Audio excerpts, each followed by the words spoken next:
নমস্কার, আমি মাম্পি আর আপনাদের স্বাগত জানাই মামস কিচেনে। আজকে আমি যে রেসিপিটি বানাবো সেটি বাচ্চাদের খুব একটি প্রিয় রেসিপি, আর শুধু বাচ্চা কেন, বড়রাও খুব ভালোবেসে খায়। সেটি হলো হোয়াইট সস পাস্তা। এই রেসিপিটি খুব সহজ একটি রেসিপি, বাড়িতে খুব তাড়াতাড়ি তৈরি করে নেওয়া যায়।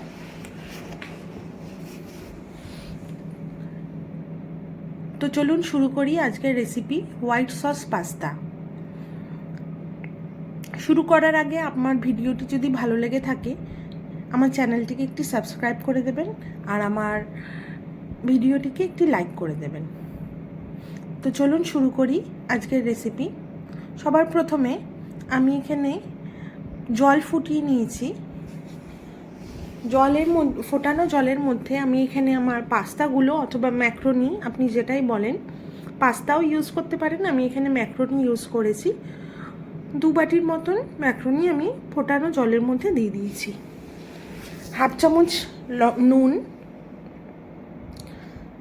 2 চামচের মতন সাদা তেল দিয়ে দিয়েছি। সাদা তেল দেওয়ার ফলে ম্যাক্রোনিগুলো ছাড়া ছাড়া অবস্থায় থাকবে, একের অপরের সাথে লেগে যাবে না। 5 থেকে 6 মিনিট আমি পাস্তাগুলো ভালো করে সেদ্ধ করে নেব।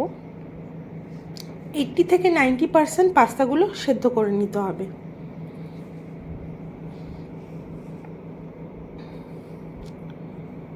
দেখুন, আমি এখানে চেক করে দেখছি পাস্তা সেদ্ধ হয়েছে কিনা। এরকম হাতায় তুলে একটি চামচের সাহায্যে আপনি কেটে দেখতে পারেন আপনার পাস্তাগুলো সেদ্ধ হয়েছে কিনা। দেখুন, এরকমভাবে কেটে যাচ্ছে, আমার পাস্তাগুলো সব সেদ্ধ হয়ে গেছে। এবার আমি নামিয়ে নেব।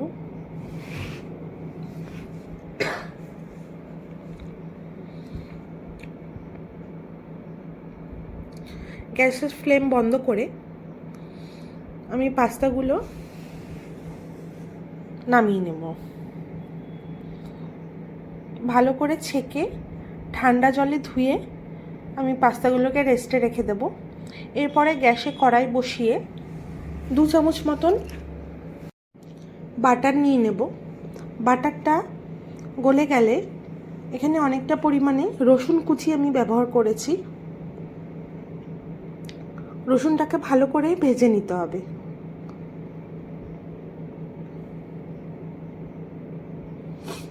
এরপরে আমি এখানে গাজর, ক্যাপসিকাম আর পেঁয়াজ এরকম কিউব আকারে কেটে নিয়েছি। প্রথমে গাজরটা রসুনের সাথে একটু ভেজে নেব। যেহেতু গাজরটা একটু শক্ত হয় তার জন্য প্রথমে গাজরটা একটু ভেজে নেব। আপনি চাইলে অন্যান্য সবজিও এখানে ব্যবহার করতে পারেন, যেমন সুইট কর্ন ব্যবহার করতে পারেন, ব্রকলি ব্যবহার করতে পারেন। আমার কাছে যা ছিল আমি তাই নিয়ে নিয়েছি। এরপরে ক্যাপসিকাম আর পেঁয়াজটাও আমি দিয়ে দেবো।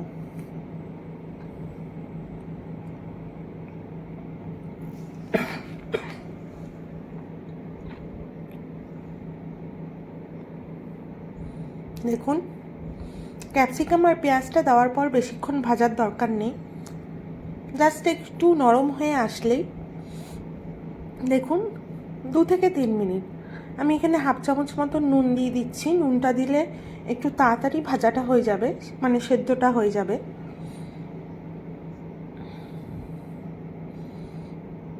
এখানে আমার সবজি ভাজা হয়ে গেছে। এরপরে আমি এর মধ্যে হাফ চামচ পরিমাণে গোলমরিচ আর মিক্সড হার্ব, পাস্তাতে মিক্সড হার্বটা অবশ্যই লাগে, আমি এখানে মিক্সড হার্ব ইউজ করছি, আর চিলি ফ্লেক্স, পরিমাণ মতন চিলি ফ্লেক্স দিয়ে নিলাম। আবারও একটু মিশিয়ে নেব। বাচ্চাদের জন্য তৈরি করলে গোলমরিচটা আপনারা আন্দাজ করে দেবেন।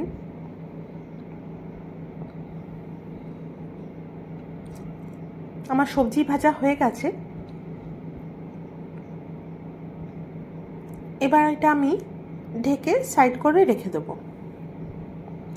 নেক্সট স্টেপ হলো, আমি আরেকটি কড়াই নিয়ে নিয়েছি। কড়াইয়ে 2 চামচ পরিমাণে বাটার দিয়ে নিয়েছি।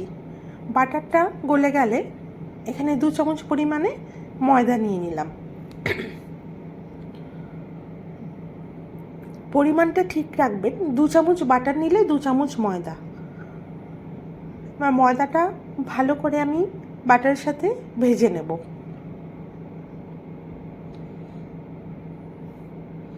দেখুন, এখানে আমি ময়দাটা ভালো করে ভেজে নিয়েছি। যখন একটি সুন্দর গন্ধ বেরোবে অথবা এরকম কালার চলে আসবে, ভাববেন আপনার ময়দা ভাজাটা হয়ে গেছে। এরপরে 1 কাপ দুধ গরম করে ঠান্ডা করে নিয়েছি। অল্প অল্প করে দুধটা মিশাতে হবে আর এরকমভাবে নাড়াতে হবে। দেখুন, আমি অল্প অল্প করে দুধ দিচ্ছি আর এরকমভাবে নাড়িয়ে নিচ্ছি, না হলে গুটলি পাকিয়ে যাবে। হোয়াইট সস করার জন্য এটি একটি টিপ, আপনি দুধটা আস্তে আস্তে অল্প অল্প করে দেবেন।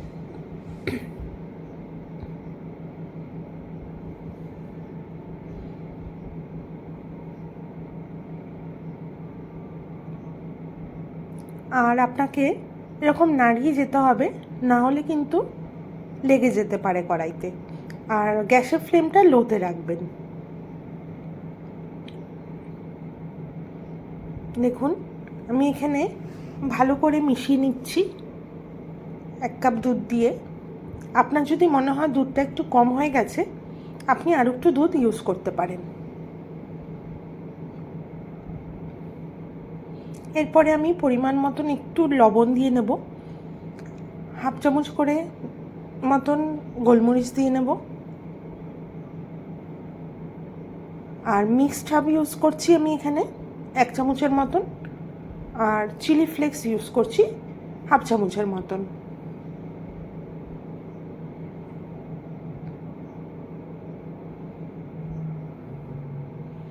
এখানে আমি একটি চিজ স্লাইস ইউজ করছি। আপনার কাছে চিজ কিউব থাকলে অথবা অন্য কোনো চিজ থাকলে আপনি ইউজ করতে পারেন। এবার ভালো করে মিশিয়ে নেব।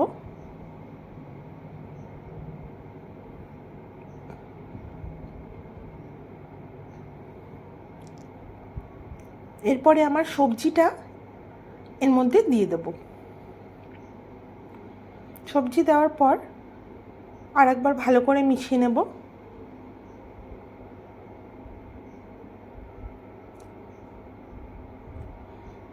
এরপরে আমার যে সেদ্ধ করা পাস্তাগুলো ছিল, দেখুন ভালো করে আমি জল ঝরিয়ে নিয়েছি। পাস্তাটা আমি এর মধ্যে দিয়ে দেব।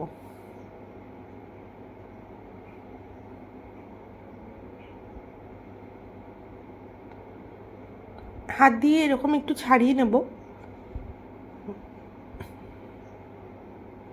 দেখুন, একদম ঝরঝরে হয়েছে।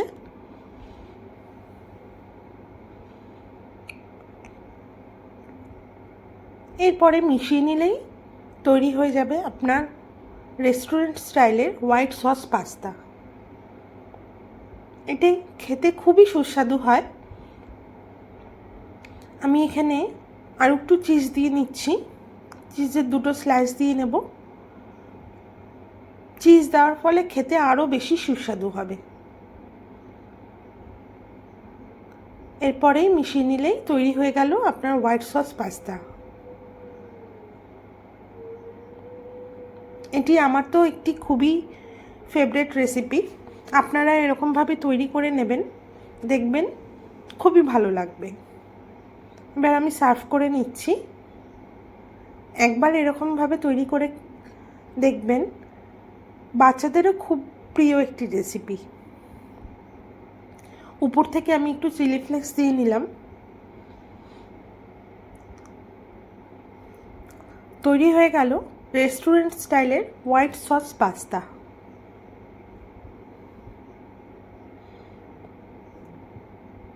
Thank you.